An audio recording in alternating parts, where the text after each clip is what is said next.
We got Game 7. Game 7. Tomorrow night. Mike Conley was big for them, and Edwards acknowledged that. Jaden McDaniels, he said Jaden McDaniels is their X factor. When Jaden McDaniels scores, he shot 10 times at 21 points and played stellar defense. Hell of a game. You know, Cat gets into foul trouble here. Scotty just dropped one, maybe 10 inches from the pin. Told you he was going to birdie the opening hole. I said he was going to birdie the opening hole. I missed the opening tee shot, but he's going to birdie the opening hole. This is his flu game. I'm telling you, this is his moment. But Jaden McDaniels was massive. Karl-Anthony Towns needs to not get in foul trouble for Game 7. That's going to be a big deal. Here was Mike Malone. His team suffered the worst loss in franchise history. Mike Malone on getting whooped in Game 6. The reason we're getting our kicked is because we're not taking care of the ball. You're not rebounding. We're playing with no physicality and no toughness. And so you give them credit. They did what they needed to do to keep this series alive and to bring it back to Denver for a Game 7. There was a report that came out that Ant Edwards at the end of Game 6 was leaving the visiting locker room in Denver. And he turns to the equipment personnel who, you know, if you've been familiar with it at all, and if you don't, that's cool. These people work full time. They wash the clothes. They get whatever they need for the visiting opponent, get the locker rooms ready. Tells the locker room attendant as he leaves, hey, I'll see y'all MFers for Game 7. They go out and they slaughter Denver in Game 6. And Ant in the postgame was asked about that report, and here was his message. Did you really tell the locker room staffer in Denver you were going to be back for Hell Game 7? They know. I was in there. Yeah, I told them. I said, I'll see y'all for Game 7. And look, Monday we could come in here and Jokic was awesome. He's got this great triple-double. Murray has a bounce. All of that could happen. Nobody's going to bat an eye if Denver wins Game 7. The defending champs are likely going to win another one. I can't believe I'm saying in my life out loud, I need the Wolves to win a Game 7. I need this guy in the NBA Finals. I need him in the Western Conference Finals against Luka or SGA. I need it so badly. This might be a controversial thing. This could be a little quake-takey for you on a Friday, but I'll throw it at you anyways. I think the NBA wants this guy in the Western Conference Finals and in the NBA Finals. Over having the defending champions defend the crown. I think there's, you love watching Jokic. I love watching Jokic. We all love watching Jokic. There's a boring aspect to him. There's a non-marketability. He's a Scotty Scheffler. Like, it's just so simple and so easy. There's not a lot of personality there. And he just doesn't draw the eyeballs. We don't need to get into the whole superstar argument again, but I think there's something to that with Jokic and him winning another title and doing a deadpan interview afterwards saying, I'm going to go ride horses now, is not great. It's not a rating bonanzas for the league. This is Ant Edwards after a Game 6 going back to a Game 7. He's telling a staffer in Denver, hey, MFer, I'm going to see your ass in 2 nights. Think of what he's going to be like if they win the West and win an NBA championship. Oh, it would be far more entertaining. I think the NBA is looking for that next young star that they can market, that they can start building the league around. And so I think the NBA would love to have this guy there in the conference finals or the NBA finals. Yeah. And look, I am going in thinking to myself, we all know how this is going to go, and just going to hopefully be cautiously surprised. We're like, oh my God, I can't believe it actually happened, because I can't let myself get set up for disappointment like that. I desperately want Minnesota to win this game. Yeah, I mean, he's definitely bringing something that we love about athletes, an edge. They got blown out at home in both games, and he was seen kind of jawing with Murray and the Nuggets, and he basically said in the postgame, I love it. They said, all right. And I said, okay. And here we go. And now they lost, Game 5. And he didn't have a very good night in Game 5. He didn't have a good game. And he basically just was in awe of Jokic and how amazing Jokic was in the locker room. Man, give him a ton of credit. Scotty just birdied, by the way. So birdied he's the going to get 5 under. Yeah. He brought it in Game 6. They collectively brought it in Game 6. And here's the other thing. This is a weird thing to say out loud. I didn't think I'd say this either. Jokic is the man. This isn't anything anti-Jokic. I'm finding myself rooting for Rudy Gobert because I'm kind of tired of the stupidity of discourse that has happened in this series of, oh, he's getting lit up, as if everybody in the NBA has not gotten lit up by that dude. He's not even playing bad defense. He's just having incredibly difficult shots hit over him. Oh, by the way, knocking down threes every once in a while, too. So, have fun defending that. Yeah, so I think he's a good player who started COVID and is French, and so we hate him. But I have found myself kind of rooting for him, Karl-Anthony Towns. Yeah. Ant's great. Mike Conley, I've loved Mike Conley since Ohio State.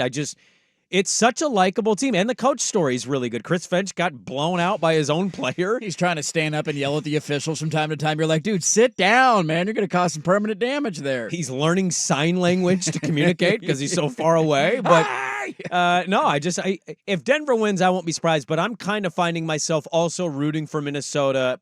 I just want a great Game 7. Don't give me a blowout. Give me a great Game 7. Is all I'm asking for. The other thought that I had yesterday watching the game, and I've kind of had this feeling throughout the playoffs, and it's a bit of an obvious thing, but like we're all sitting here wondering what is Portland going to do at 7 and 14 in the NBA draft, and who's available, and where are the picks going to go, and do you take a guard? We're Like taking 2 players. It's going to be a whole thing, right? They're likely going to take 2 players, and I'm with you 100% there. Watching Minnesota, all I could think of is like, dude, if you could get with the 7th or 14th pick a Jaden McDaniels, take it and run. Well, give me a 6'9" wing who can play a little bit of defense. Yeah. Can get streaky from 3. He's never going to be an all-star. He's not an all-NBA guy. He's at 10 points, 4 rebounds, 2 assists, play decent defense, but shoot. Having a good, athletic, long roll guy. I've been. He was the 28th this. pick in the first round of the draft, back end of the first round. Like, if you get that with the 7th pick in this crappy ass draft, you take it and you're happy with it. The cop, I don't know if this is true, but the cop's name has been released now that arrested Scotty.